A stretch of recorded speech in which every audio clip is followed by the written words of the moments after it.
আসসালামু আলাইকুম ওরহমতুল্লাহি ওবরাকাতু। আলহামদুলিল্লাহ ওসসালাতু ওয়াসসালামু আলা রাসূলিল্লাহ ওয়া আলা আলিহি ওয়া আসহাবিহি ওয়া মান ওয়ালা, আম্মা বাদ।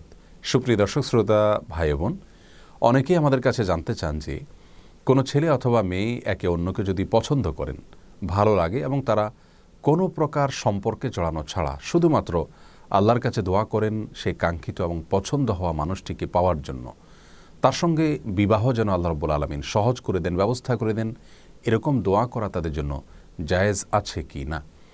এই প্রশ্নের উত্তরে আমরা সহিহ মুসলিমের একটি হাদিস উল্লেখ করতে পারি, যেখানে প্রিয় নবী সাল্লাল্লাহু আলাইহি সাল্লাম ইরশাদ করেছেন, লা ইয়াজালু ইউস্তাজাবু লিল আবদ মা লাম ইয়াদউ বিইসমিন আও কাতিআতি রাহমিন মা লাম ইস্তাজিল। অর্থাৎ বান্দার দোয়া আল্লাহ রাব্বুল আলামিন ততক্ষণ পর্যন্ত কবুল করতে থাকেন যতক্ষণ না সে কোনো পাপের কাজের জন্য দোয়া না করে এবং আত্মীয়তার সম্পর্ক ছিন্ন করার জন্য দোয়া না করে এবং তাড়াহুড়ো না করে।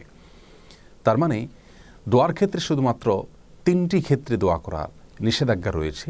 প্রথমত, যে কোনো পাপের কাজের জন্য আল্লাহর কাছে দোয়া করা যাবে না। দ্বিতীয়ত, আত্মীয়তার সম্পর্ক ছিন্ন করার জন্য আল্লাহর কাছে দোয়া এবং প্রার্থনা করা যাবে না। এবং তৃতীয়ত, দোয়ার ক্ষেত্রে তাড়াহুড়ো করা যাবে না। এই তিনটি ছাড়া যে কোনো দোয়া আল্লাহর কাছে পেশ করা যেতে পারে। এ হাদিসের আলোকে আমরা বলতে পারি যে সুনির্দিষ্ট করে কাউকে জীবনসঙ্গী হিসাবে পাওয়ার জন্য আল্লাহ রাব্বুল আলামিনের কাছে দোয়া করাতে ইসলামী শরিয়ার দৃষ্টিকোণ থেকে মৌলিকভাবে কোনো বাধা নেই। এভাবে দোয়া করা যেতে পারে। তবে ইসলামী শরিয়া সেক্ষেত্রে একজন মুসলিমকে পরামর্শ দেয় তিনি যেন আল্লাহর কাছে কিছুটা শর্ত জুড়ে দিয়ে কোনো নির্দিষ্ট ব্যক্তিকে জীবনসঙ্গী হিসাবে পাওয়ার দোয়া করেন। অর্থাৎ আল্লাহ, অমুক ব্যক্তিকে যদি আমার জীবনসঙ্গী হিসাবে পাওয়াটা আমার জন্য সার্বিকভাবে কল্যাণকর হয়, তাহলে আপনি সেটি আমার জন্য সহজ করে দিন। এভাবে দোয়া করাটা তার নিজের জন্য সার্বিকভাবে ভালো এবং উপকারী। আল্লাহ রাব্বুল আলামিন কোরআনে কারিমে বলেছেন, ওয়া আসা আন তুহিব্বু শাইআন ওয়া হুয়া কুরহুল লাকুম।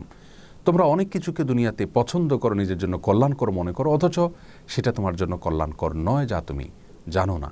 এছাড়া সহিহ বুখারীর একটি হাদিসে প্রিয় নবী সাল্লাল্লাহু আলাইহি সাল্লাম আমাদেরকে ইস্তেখারার শিক্ষা দিয়েছেন, যার অর্থ হলো দুনিয়াবি যে কোনো কাজে আল্লাহর কাছে মঙ্গল এবং কল্যাণ কামনা করে নেওয়া।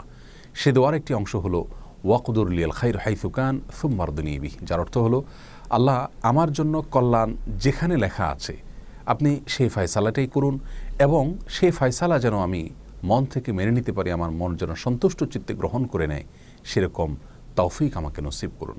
অতএব নির্দিষ্ট কোনো ব্যক্তিকে জীবনসঙ্গী হিসেবে পাওয়ার জন্য আল্লাহর কাছে দোয়া করাতে ইসলাম শরিয়াতে কোনো প্রকার বাধা নেই। তবে শর্ত জড়িয়ে দিয়ে যদি এভাবে দোয়া করা হয়, আল্লাহ তার সঙ্গে বিবাহে যদি আমার কল্যাণ লেখা থাকে, তাহলে আমার জন্য সেটিকে সহজ করে দিন, অন্যথায় আমার মন থেকে তাকে মুছে দিন। এরকম দোয়া করাটা বেশি উপকারী এবং কল্যাণকর।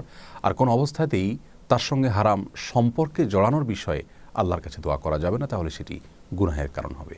আল্লাহ তাআলা সব ক্ষেত্রে আমাদেরকে তার সমস্ত নির্দেশগুলোকে মেনে চলার তৌফিক দান করুন। আসসালামু আলাইকুম ওয়া রাহমাতুল্লাহি ওয়া বারাকাতুহু।